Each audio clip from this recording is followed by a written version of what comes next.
Assalamualaikum warahmatullahi wabarakatuh. Selamat pagi semuanya. Pada kesempatan kali ini, saya Aji Maulana Yusuf, saya akan mempresentasikan tentang sebuah media pembelajaran matematika pada tingkat dasar, yaitu tingkat SD ataupun SMP.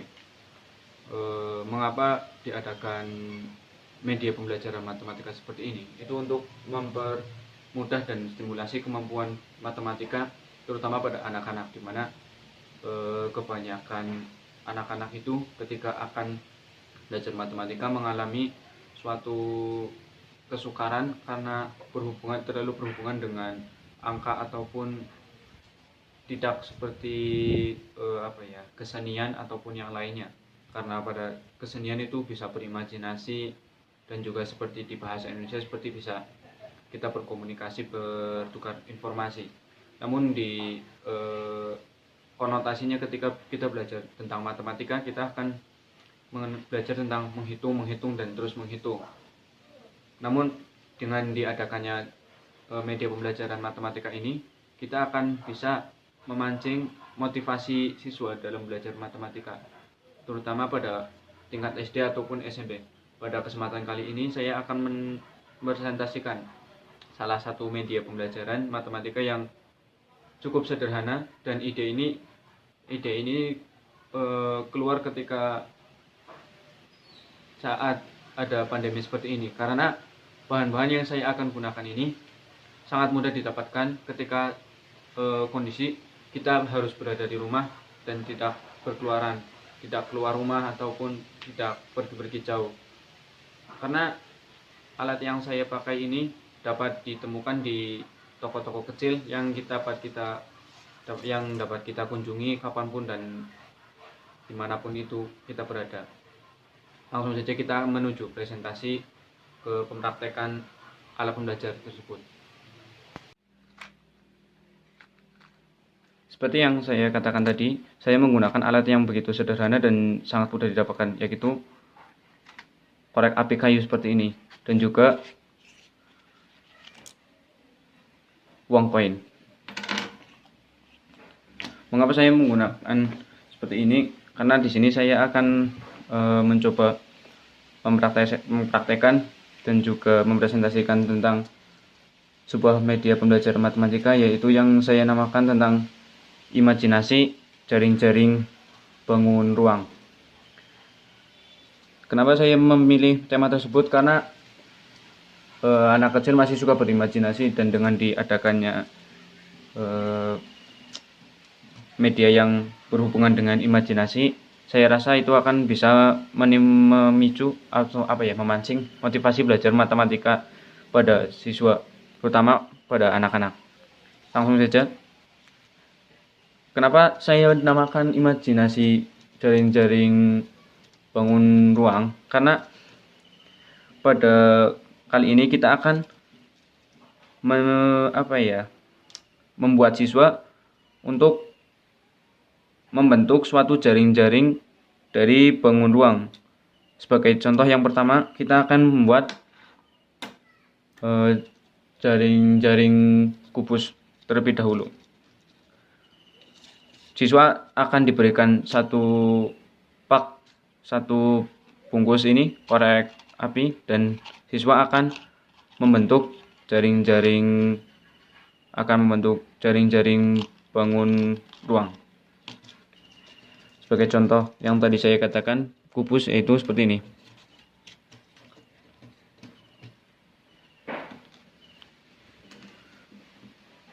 Kita akan meletakkan sesuai dengan jaring-jaringnya.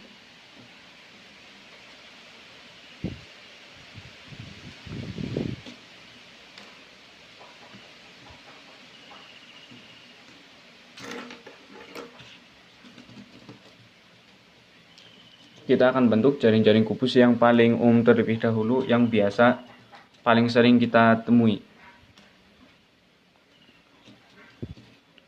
yaitu bentuk jaring-jaring kubus yang bentuknya seperti ini.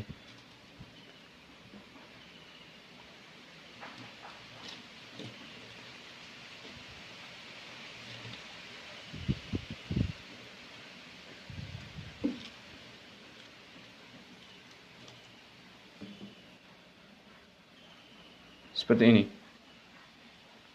Kita dapat menggunakan jaring-jaring yang sudah kita bentuk ini untuk membuat para siswa berimajinasi. Kita dapat mengubah jaring-jaring ini ke bentuk yang lainnya, namun tetap termasuk dalam jaring-jaring kubus. Sebagai contoh, kita beri contoh seperti ini. Kita pindahkan yang 3 buah korek api ini ke sini, seperti ini. Hal ini tidak merubah fakta bahwa yang saya bentuk ini termasuk ke dalam jaring-jaring kubus. Lalu kita akan mensimulasi siswa untuk membentuk jaring-jaring kubus yang lainnya, entah itu dengan mengubah yang bagian sini ataupun bagian manapun terserah. Ataupun juga kita bisa menyuruh siswa untuk menebak apakah jaring-jaring yang kita bentuk ini termasuk ke dalam jaring-jaring kubus atau tidak. Ketika kita pindahkan korek apinya ke sini,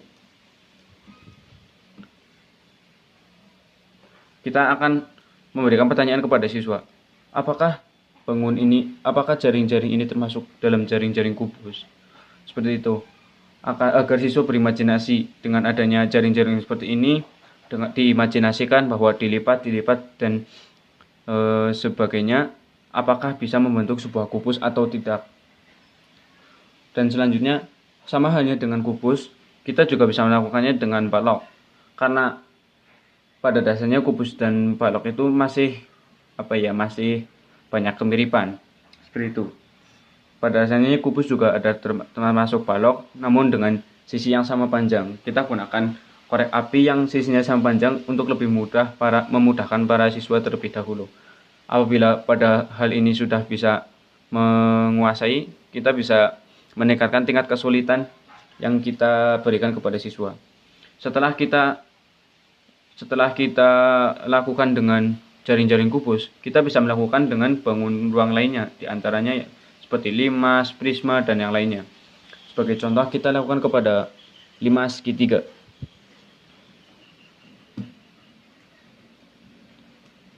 Seperti ini. Limas segitiga pada dasarnya kita akan membentuk sebuah segitiga. Kita menyuruh bagaimana cara membuat jaring-jaring limas segitiga. Kita jelaskan terlebih dahulu bagaimana bentuk limas segitiga yang seutuhnya seperti itu. Sebagai contoh, kita bisa beri contoh mungkin gambarnya seperti ini, limas segitiga. Seperti ini ketika sudah jadi, yaitu ada bangun ke atas terdiri dari 4 segitiga. Setelah para siswa memahami membentuk dari limas segitiga itu sendiri, lalu kita biarkan siswa berimajinasi untuk membentuk jaring-jaring limas segitiga. Setelahnya yaitu seperti ini. Siswa yang berhasil membuat akan membentuk sebuah jaring-jaring limas segitiga seperti ini.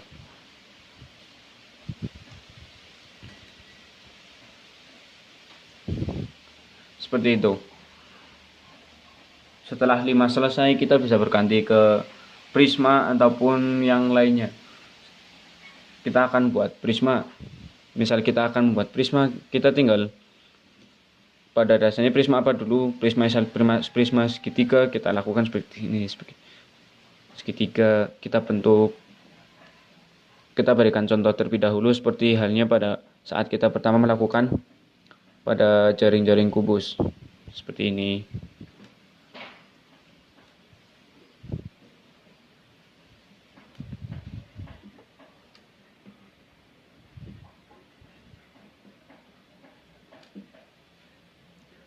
Ataupun bentuk yang lainnya yang kita ingin contohkan, lalu lakukan hal yang sama seperti pada perintah yang kita lakukan saat kita membuat jaring-jaring kubus. Kita bisa memvariasikan tentang panjang jaraknya. Bisa kita gunakan jarak 1 batang korek api ini, ataupun 2, ataupun bisa kita potong menjadi 1,5, ataupun terserah kita dan juga terserah para siswa yang akan berimajinasi seperti itu. Asalkan kita bisa membentuk jaring-jaring bangun yang kita inginkan. Setelah segitiga sudah, tadi kita bentuk prisma segi 4 termasuk seperti kubus, balok sama saja. Kita akan bentuk prisma segi yang lainnya seperti segi 5, 6 ataupun kalau memungkinkan kita bentuk 8. Coba kita akan membentuk prisma segi 5.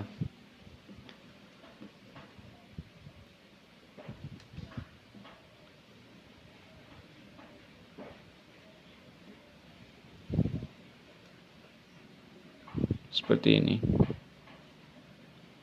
Nah, setelah bentuk dasarnya kita bentuk, baru kita masukkan ke bentuk-bentuk untuk sisi samping, kanan, kiri, depan, belakang, dan juga atasnya.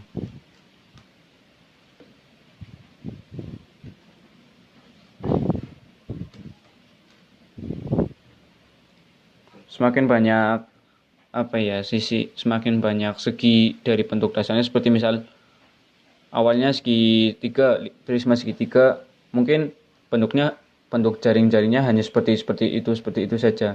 Tapi ketika semakin banyak, misal prisma segi 4, segi 5, 6, 8, 7, itu variasinya akan semakin banyak. Bentuk-bentuk jaring-jaringnya juga akan lebih bervariasi. Jadi siswa juga bisa lebih berkreasi tentang membentuk jaring-jaring yang mereka inginkan. Itu. Bentuk yang paling mudah itu bentuk seperti ini. Sini kita bentuk segi 5 lagi untuk tutupnya. Seperti ini.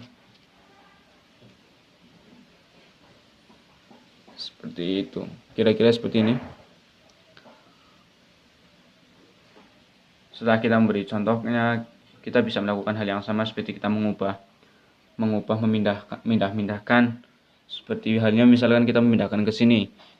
Setelah kita memindahkannya seperti ini, kita bisa memberitahukan kepada siswa apakah ini termasuk jaring-jaring prisma segi 5 atau tidak, ataupun misal ini bukan termasuk jaring-jaring prisma segi 5, kita bisa memberikan perintah, coba pindahkan mana yang bisa pindahkan batang korek api ini agar bisa membentuk prisma segi 5 yang seutuhnya seperti itu, agar para siswa itu berimajinasi dan tidak terlalu monoton tentang menghitung berapa luas permukaan prisma segi 5, berapa volume prisma segi 5, ataupun tentang berapa panjang sisi-sisinya. Seperti itu kita bisa memberikan pemahaman tentang ini adalah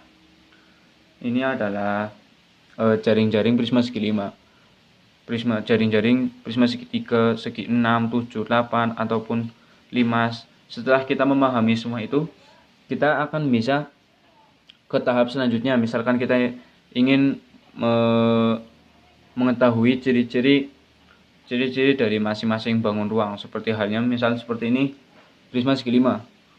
Berapakah rusuk dari prisma segi 5? Kita tinggal menghitung berapa batang korek yang kita butuhkan untuk membentuk jaring-jaring prisma segi 5 ini. Seperti itu. Ataupun berapakah luas permukaan dari prisma segi 5? Setelah kita bisa melihat bentuk jaring-jaringnya seperti ini, kita tinggal menghitung. Misalnya ini di sini ada berapa persegi? Ada 1, 2, 3, 4, 5. Berarti tinggal kita hitung satu persegi ini tinggal dikali 5. Seperti itu, tinggal ditambahkan dengan luas segi 5 ini. Seperti itu. Lalu kita bisa melihat lagi ke bangunan selanjutnya. Bangun selanjutnya yaitu ada hubungannya dengan lingkaran. Kenapa alasan saya membawa 2 koin ini? Karena batang korek ini akan susah ketika dibentuk sebuah lingkaran. Jadi saya gunakan uang koin 500-an ini yang sering kita temukan dan selalu ada di kemungkinan besar ada di rumah kita. Ya, kita tidak harus koin 500-an, bisa kita gunakan tutup botol ataupun apapun yang berbentuk lingkaran. Seperti itu. Apa yang ada di rumah kita saja. Kita bisa membentuk suatu jaring-jaring dari sebuah kubus ataupun kerucut ataupun apapun itu yang berhubungan dengan lingkaran. asalkan bukan bangun bola, karena bola sendiri itu akan sepertinya tidak ada jaring-jaringnya, akan sulit untuk kita sulit kita bedah karena bentuknya itu banyak bentuk lengkungannya, terlalu sulit untuk terutama untuk tingkatan anak SMP ataupun SD. Misalkan seperti ini, anggap saja keliling lingkaran ini panjangnya itu 2 batang korek api. Nah, jadilah seperti ini. Akan seperti ini.